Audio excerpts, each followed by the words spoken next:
At 7:41 local time, 4 F-35s roared off the runway at Ramon Air Base, carrying the call signs Venom 1 through Venom 4, and headed straight east.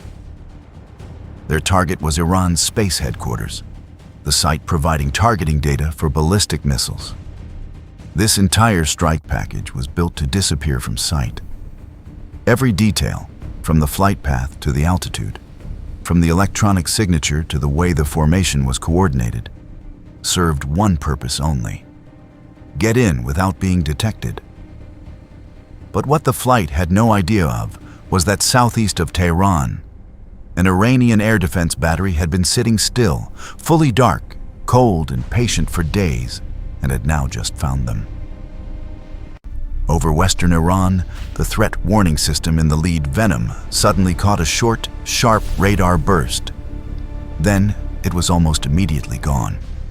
Less than 40 kilometers later, a second burst swept over them from a different direction.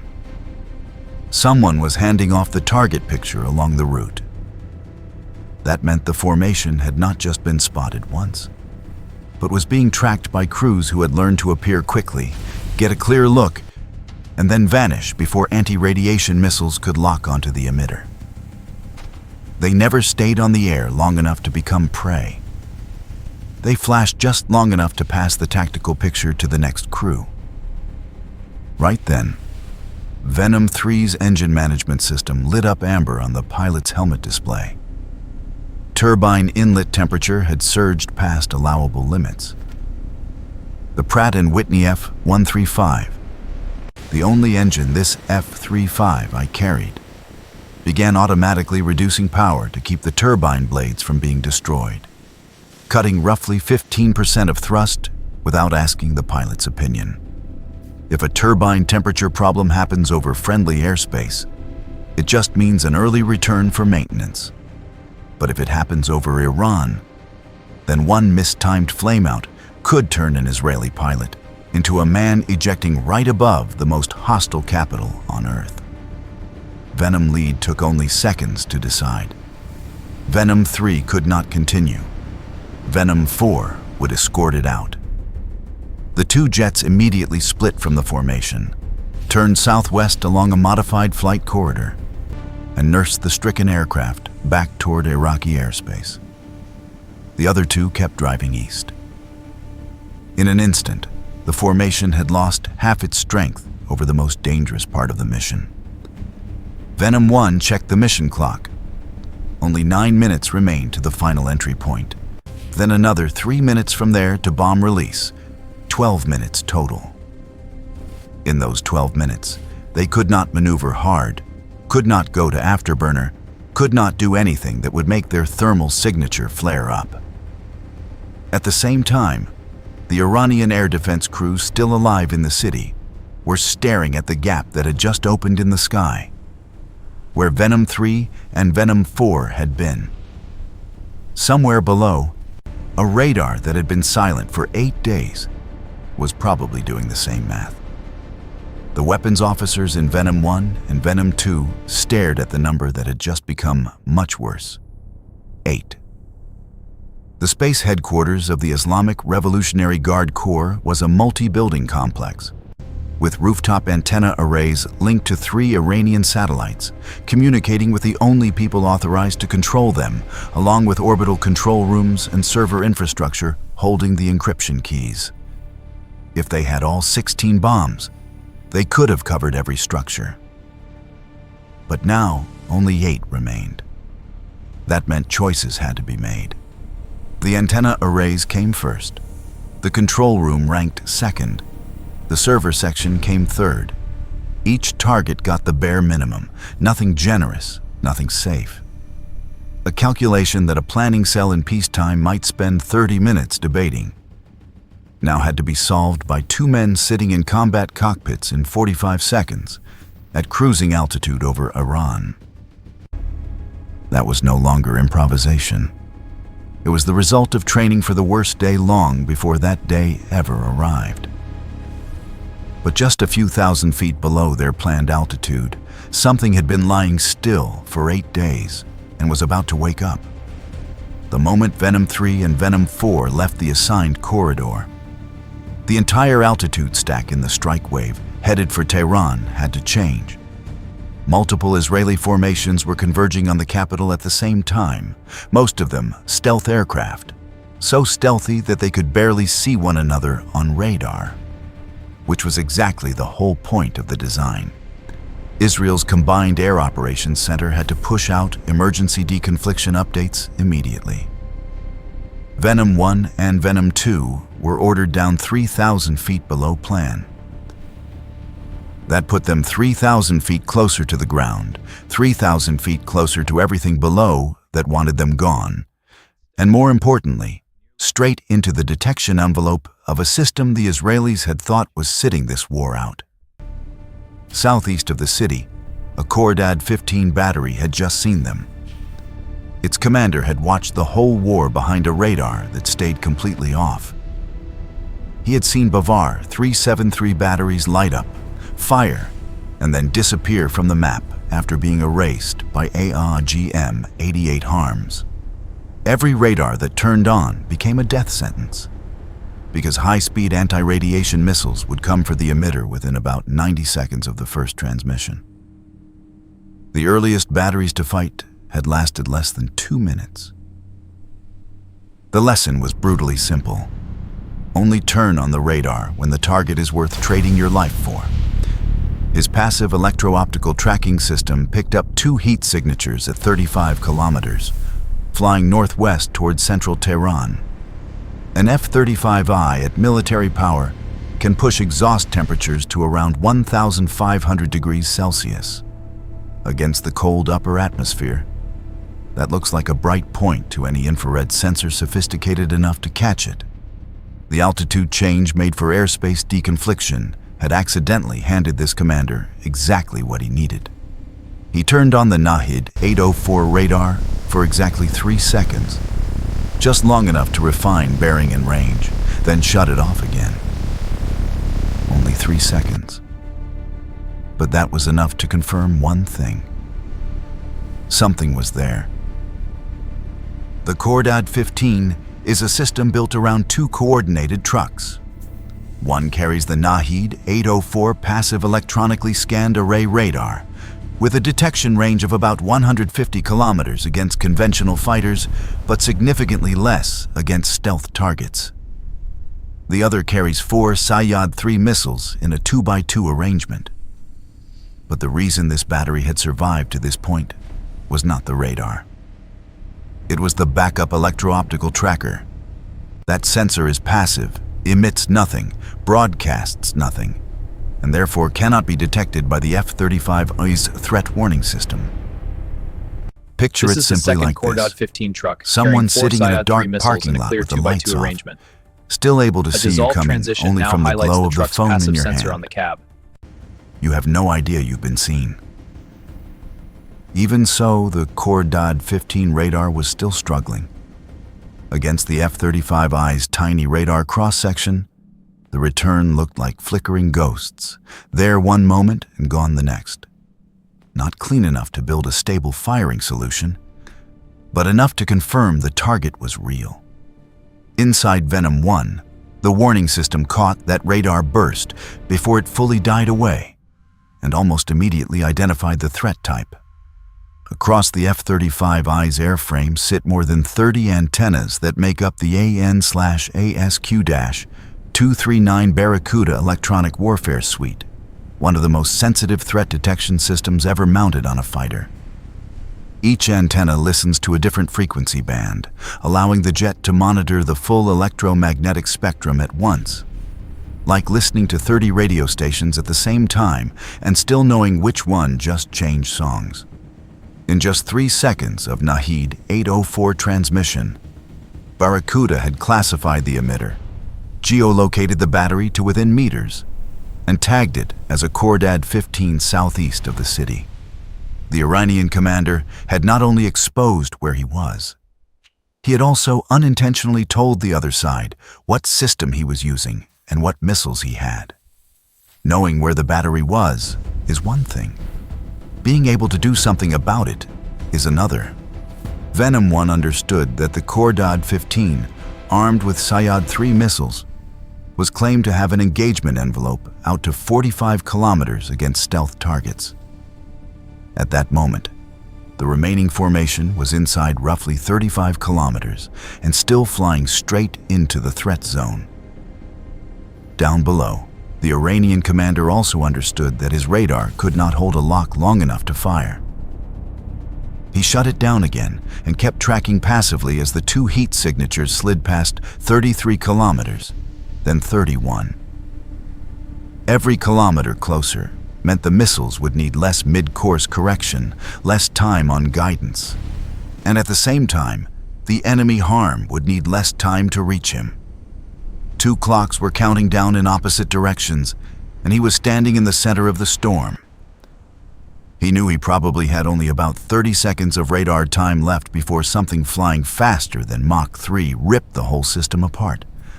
30 seconds to reacquire two stealth targets his radar could barely see, build a firing solution through heavy jamming, and push missiles off the rail. Any slower, and the space headquarters in central Tehran would be hit, and the Revolutionary Guard would lose something that could not be moved or rebuilt overnight. He made the decision to bring Nahid 804 up at full power. The crew around the launcher immediately went rigid. The radar operator adjusted parameters. The missile crew stood by the Sayyad-3 canisters with the firing circuits armed. 8 days of silence were compressed into 30 deciding seconds. What the Iranian battery did not know was that the moment the radar went to continuous illumination, the harm seeker already had its address. On their screens, data kept flickering between usable information and walls of electronic noise. Each time it looked as if a firing solution was about to form. The picture dissolved into snow before the crew could confirm it.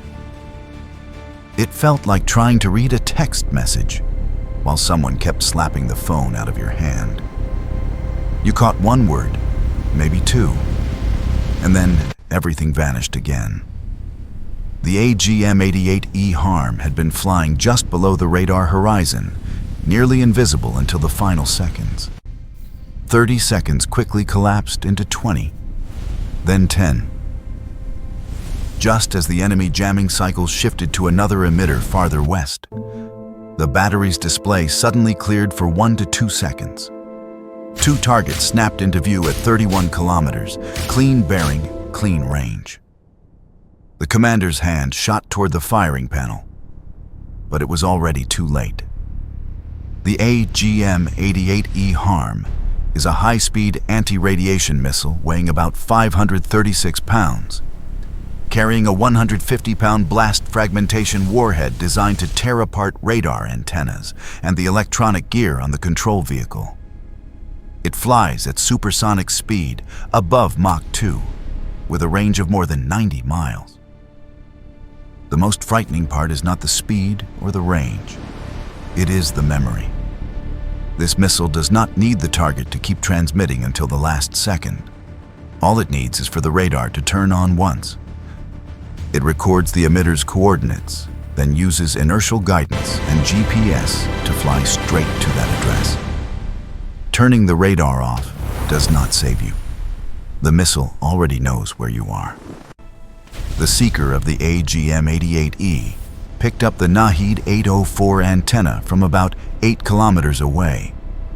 9 months of strict emissions discipline, 8 days of patiently watching other systems get wiped out just for daring to turn on a radar, all of it ended in a single strike. The blast fragmentation warhead turned the radar vehicle into twisted scrap. The last guided threat still capable of truly mattering over Tehran was gone. But that did not mean the rest of the route was safe. The two F-35s still had to cut through the city to reach the target. And after 8 days of bombardment, any Revolutionary Guard gun crew that still had a barrel, ammunition, and someone to pull the trigger was reacting like a lone act of defiance against overwhelming air superiority. The Zu-23-2 anti-aircraft guns opened up. each barrel firing at roughly 800 rounds a minute.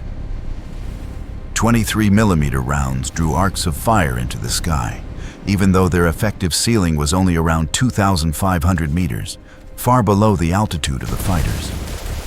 Bright red 12.7mm tracers from rooftops stretched across the skyline as if someone had thrown handfuls of road flares over the capital.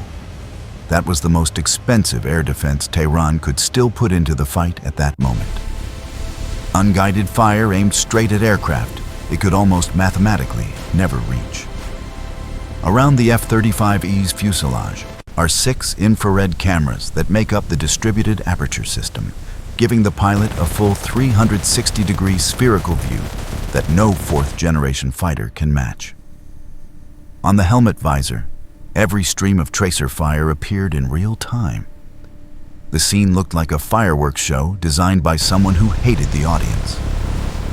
None of that fire was guided, had a fire control computer, or had any kind of tracking. But a 23mm round does not need to know who you are. It only needs to pass through the exact block of air your canopy is about to enter. The pilots read that infrared picture and threaded themselves through the thickest arcs of fire while the target sat directly ahead. But the biggest concern at that moment was not the anti-aircraft fire. It was GPS. The weapons officers were staring at the signal-to-noise ratio and understood that their bombs might not land where they were aimed. 8 bombs for 4 buildings left almost no room for error. And the electromagnetic environment over Tehran was actively trying to bend those bombs toward a different address. If GPS jamming won this fight, 4 250-pound warheads could fall into some residential block in the middle of the capital instead of the space headquarters. If that happened, the 5 satellites overhead would keep feeding targeting data to Iranian missile crews still firing at Israeli cities. The bomb bay doors opened for 3 seconds, the maximum window of exposure. The F-35I's radar cross-section swelled from something the size of a marble to something dozens of times larger. Any radar still alive with line of sight got a brief flash on the screen. 8 GBU-39. Small diameter bombs left the aircraft and started into Iranian airspace. The doors closed. The 2 F-35s snapped west. Each GBU-39 weighs about 285 pounds, is roughly 6 feet long, and deploys folding wings the moment it clears the bay, allowing it to glide unpowered for more than 40 nautical miles if dropped from the right altitude. The pilot's part of the job was almost over at that point. But the bomb's fight was just beginning. Inside each GBU-39 are 2 guidance systems working in parallel. GPS receives signals from satellites orbiting at 20,200 kilometers, weak enough to compare to a car headlight seen from 10,000 meters away. INS, the inertial navigation system, works independently using micro-electromechanical sensors to estimate position without any outside input. In clean conditions, GPS corrects the INS more than a dozen times per second, keeping the circular error probable to under 5 meters. But the sky over Tehran was anything but clean. Iran had been running GPS jamming from the first day the first cruise missile crossed the border. Ground-based electronic warfare systems were pumping broadband noise into the GPS bands. And Tehran was where the jamming was heaviest because that was where the critical military infrastructure was concentrated. Jamming is like someone running a screaming leaf blower right outside your window while you're on the phone. You know the real signal is still there, but you can't hear it anymore. So you are forced to rely on memory and keep going. At that point, INS carries the load. But every second without a GPS correction is like walking straight while blindfolded. Each step drifts only a little, but over time the drift becomes huge. Error can grow from 5 meters to 20 meters, and in a city, 20 meters is the difference between the space headquarters and the apartment building next door. Even more dangerous is spoofing. Jamming only makes it hard to hear. Spoofing makes you hear clearly, but hear the wrong thing. It is like a GPS calmly telling you to turn left into a lake, and the voice sounds exactly like someone you trust, so you believe it. Iranian electronic warfare systems could transmit signals with the correct format, the correct frequency, and the correct timing of real GPS, but report a position that did not exist. If the bomb accepted that signal, it would steer with total confidence, but toward a completely wrong address. The GBU-39 fought back with one card Iran would have a very hard time matching. The encrypted military PY code running through the SAASM, Selective Anti-Spoofing Module. This is a hardened signal format that requires cryptographic keys Iran almost certainly did not have. The bomb's receiver rejected every fake civilian-style signal and kept searching through the noise for authenticated military satellites. The signal it received was not perfect. It was intermittent, degraded, and weak. But it was real. Each time the bomb reacquired an authenticated fix, INS drift got pulled back toward accuracy, like a leash tugging a dog that had started running off the path. 12 seconds before impact, terminal guidance kicked in. The small diamond-shaped wings corrected up to 10 times per second. Each adjustment was smaller than the one before, because the aim point was shrinking from an entire neighborhood to a rooftop, then from the rooftop to a single antenna cluster. The first bomb punched through the rooftop antenna array. The uplink connecting 5 Iranian satellites to the ground station dropped off the spectrum in mid-transmission. The second weapon slammed into the control room, where orbital parameters and encryption keys were managed. The third drove into the server level. The fourth collapsed what remained of the foundation and finished the destruction. About 500 kilometers overhead, the Khayyam satellite sent its next query to the exact coordinates hard-coded into its flight computer. Not the roar of engines. The signal reached the patch of ground where the dish antennas had stood only seconds earlier and found rubble. No answer came back. It waited a beat and sent the query again. Jamaran 1 did the same. Another satellite launched 3 months earlier to cheering crowds did exactly the same thing. 3 satellites were still orbiting Earth, but all at once they were like expensive electronics with nobody left to answer them. Israel did not need anti-satellite weapons to neutralize them. It only needed 4 250-pound bombs and the right building address. That is what made this entire strike so chillingly cold. Not the roar of engines at 0741, and not the hopeless storm of fire from the ground, but the fact that everything was decided by time, distance, signal, and discipline. An Iranian air defense battery survived for 8 days through patience, then was erased in seconds because it had to turn on its radar one more time. A fighter developed an engine problem in mid-mission and forced the entire strike package to change instantly. The 2 remaining pilots had to carry the weight of the whole mission, keep going with half the bombs, and cut through a city wide awake with war, while every electronic system on the aircraft and on the weapons had to win its own invisible fight. And at the end of that chain of decisions, one headquarters ceased to exist, while the satellites above kept flying with no ground left to call home to.